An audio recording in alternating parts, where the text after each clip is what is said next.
Dunia saat ini tengah berjuang hadapi musuh tak kasat mata yang memberi dampak pada seluruh aspek kehidupan. Namun di tengah tantangan selalu ada secercah harapan. Aktivitas terus berjalan memutar roda perekonomian. Dalam keadaan ini, seluruh dunia perlu bergerak bersama, mencapai pemulihan bersama. Ini pula yang berusaha dilakukan oleh G20. Forum G20 terdiri atas negara-negara terbesar di dunia. Bersama, G20 membentuk lebih dari 60% populasi bumi, 75% perdagangan global, dan 80% PDB dunia. Tujuan G20 adalah untuk mewujudkan pertumbuhan global yang kuat, berkelanjutan, seimbang, dan inklusif. Tiap tahunnya, presidensi G20 dipegang oleh salah satu negara anggota yang memiliki andil dalam menentukan topik pembahasan forum. Dan pada 2022, presidensi G20 dijabat oleh Indonesia. Dengan keadaan dunia yang masih terdampak pandemi, presidensi ini merupakan pengakuan atas kekuatan dan ketahanan ekonomi Indonesia. Kesempatan ini merupakan momentum berharga yang hanya dapat terjadi sekali setiap generasi. Untuk itu, presidensi G20 2022 harus dimanfaatkan sebaik mungkin. Dari penyusunan agenda pembahasan yang dapat mendukung pemulihan dunia sekaligus memberi manfaat bagi Indonesia, penyelenggaraan kegiatan yang menampilkan kualitas unggul Indonesia di tingkat internasional, hingga promosi Indonesia untuk meningkatkan perdagangan, pariwisata, dan investasi dalam negeri. Kontribusi semua pihak sangat penting, mulai penyusunan materi, penyiapan sarana prasarana, hingga komunikasi. Dukungan masyarakat pun sangat berarti untuk meningkatkan citra Indonesia di dunia internasional. Mari manfaatkan momentum presidensi G20 Indonesia 2022 untuk beri kebaikan bagi bangsa. Indonesia, saatnya pimpin pemulihan dunia.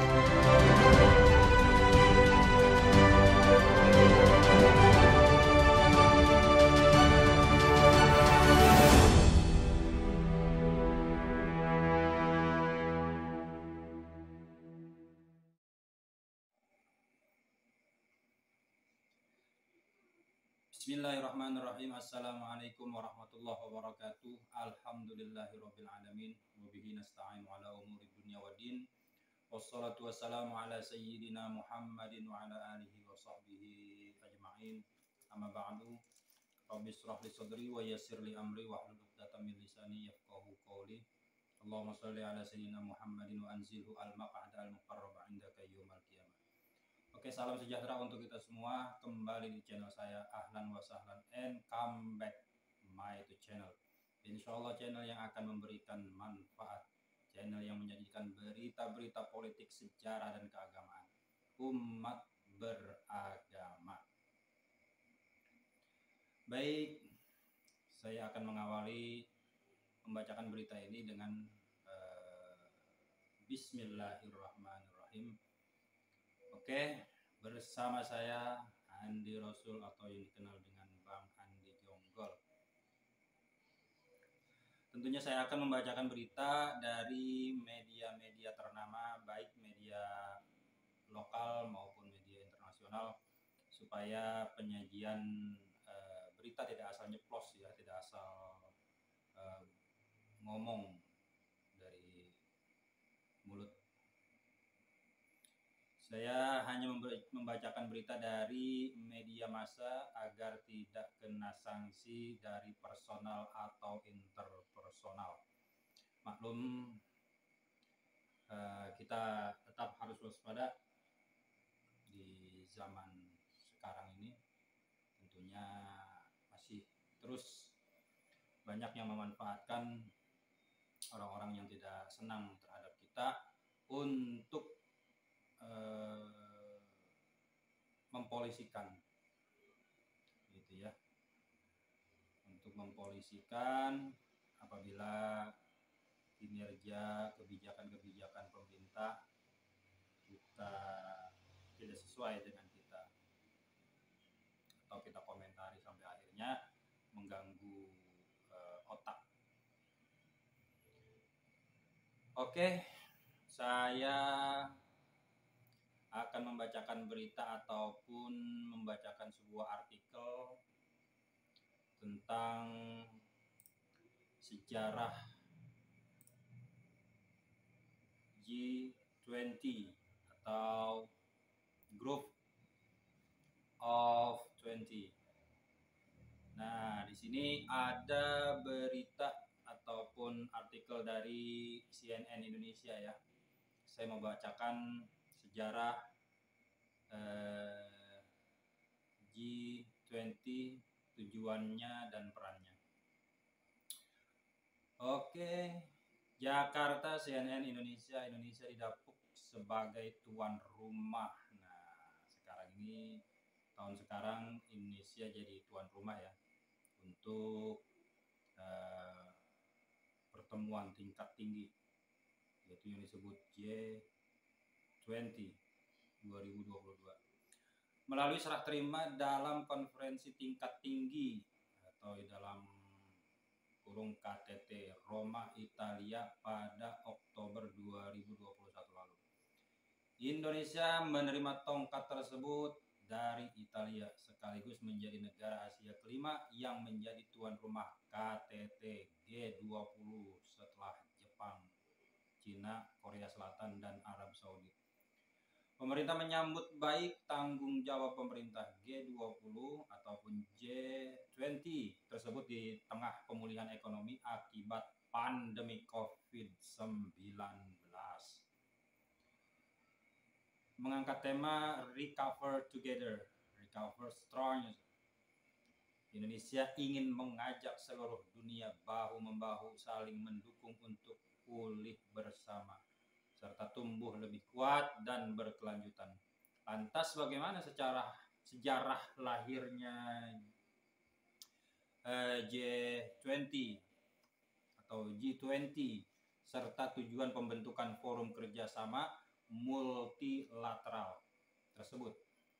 Oke, baik, inilah berikut ulasannya. Yang pertama, pengertian G20.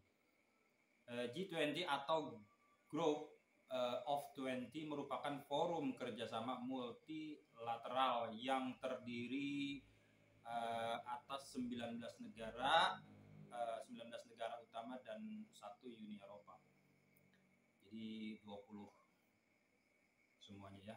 Makanya disebut G20. Mungkin kalau ada 17 ya berarti G70.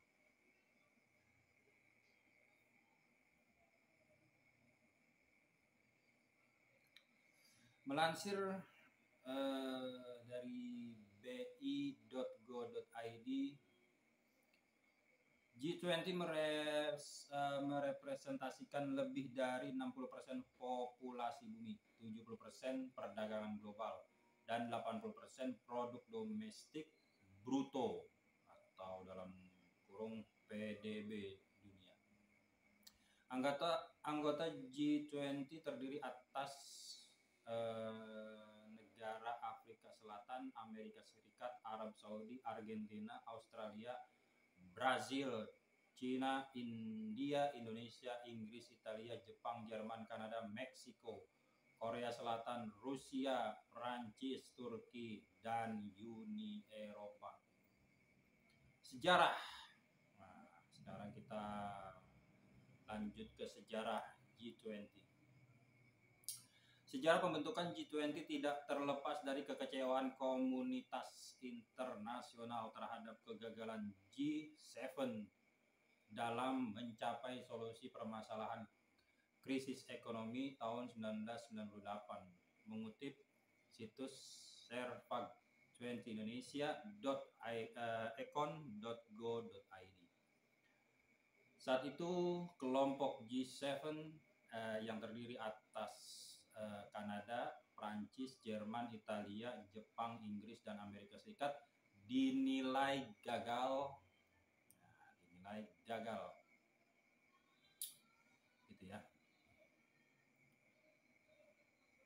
Memberikan solusi atas krisis 1998 yang berdampak ke banyak negara, khususnya di negara Asia. Oleh sebab itu, pandangan internasional yang mengemuka saat itu adalah negara-negara berpendapatan menengah serta memiliki pengaruh ekonomi sistematik penting untuk diikutsertakan dalam perundingan global dalam mencari solusi permasalahan ekonomi. Pada tahun 1999, atas saran dari para menteri keuangan G7, maka forum G20 diselenggarakan. Mulanya forum G20 dihadiri oleh para menteri keuangan dan gubernur bank serta negara G20 untuk membahas respons terhadap krisis keuangan global 1997 dan 1997 sampai 1999. Sejak saat itu, KTT G20 rutin diadakan setiap tahun. Dalam perkembangannya, pertemuan tersebut tidak hanya dihadiri oleh Menteri Keuangan dan Gubernur Bank, namun juga para kepala negara. Berbeda dengan organisasi multilateral, G20 tidak memiliki sekretariat permanen. Oleh karena itu, G20 memiliki tuan rumah atau presidensi berdasarkan sistem rotasi kawasan setiap tahunnya. Bisa saja nanti setelah Indonesia mungkin di negara Amerika ya, atau negara yang lain yang masuk dalam grup G20 ini. Presiden G20 bertanggung jawab atas pelaksanaan KTT G20. Nah, sekarang kita ke tujuan. Jadi G20 itu tujuannya apa sih dan perannya apa sih? Baik. Tujuan G20 adalah mewujudkan pertumbuhan global yang kuat, berkelanjutan, seimbang, dan inklusif pada setiap KTT. G20 mengangkat topik dan isu terkait yang dibahas dalam forum. Sepanjang G20 berlangsung, forum ini telah menyumbang sejumlah peran dalam perekonomian global. Berikut peran G20 dilansir dari bi.go.id. 1. Penanganan krisis keuangan global. Salah satu kesuksesan G20 terbesar adalah dukungan dalam mengatasi krisis keuangan global 2008. G20 turut mengubah tata kelola keuangan global dengan menginisiasi paket stimulus fiskal dan moneter yang terkoordinasi serta dalam skala sangat besar. G20 juga mendorong peningkatan kapasitas pinjaman dari Dana Moneter Internasional atau IMF dan Bank Pembangunan Global lainnya. 2. Kebijakan pajak. Nah, ini dia.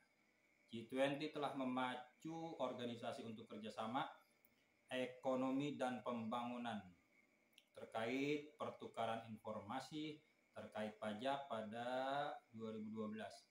G20 menghasilkan cikal bakal base erosion dan profit shifting keluaran OECD yang kemudian difinalisasi pada 2015.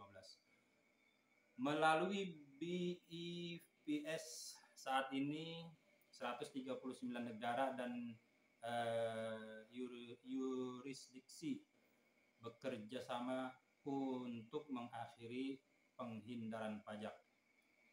3. Penanganan pandemi COVID-19. Oh iya. Ini ada yang saya garis bawahi adalah penanganan pandemi COVID-19 ya, yang kemarin mungkin kurang lebih selama 2 tahun kita dilanda pandemi COVID-19.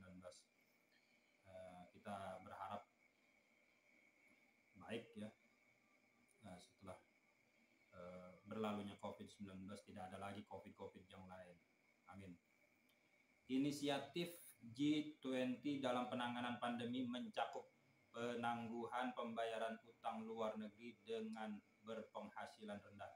Selain itu, G20 juga berjanji akan melakukan injeksi pendanaan untuk penanganan pandemi COVID-19 lebih dari 5 triliun US dollar untuk mendorong pemulihan perekonomian. Selain itu, negara anggota G20 menurunkan atau menghapuskan bea dan pajak impor, mengurangi bea untuk vaksin, hand sanitizer, disinfektan, alat medis, dan obat-obatan COVID-19. Keempat, isu lainnya. Selain isu perekonomian, G20 juga ikut berperan dalam isu internasional lainnya, termasuk perdagangan, iklim, dan pembangunan. G20 mendukung pembangunan berkelanjutan dalam gerakan Paris Agreement on Climate Change di 2015 dan sampai 2030. Agenda for Sustainable Development. Demikian sejarah G20, tujuan serta perannya dalam kancah global. Sebagai presiden G20, Indonesia akan memanfaatkan momentum tersebut untuk mendorong perekonomian yang sempat terpuruk akibat pandemi COVID-19. Nah, sekarang Indonesia telah menjadi tuan rumah pertemuan G20. Mudah-mudahan Pak pimpinan kepala negara, orang-orang penting yang di atas itu bisa mendongkrak perekonomian Indonesia dan intinya bisa bayar utang. Oke gitu ya. Oke, sekian dan terima kasih. Salam sejahtera. Saya Andi Jonggol. Assalamualaikum warahmatullahi wabarakatuh.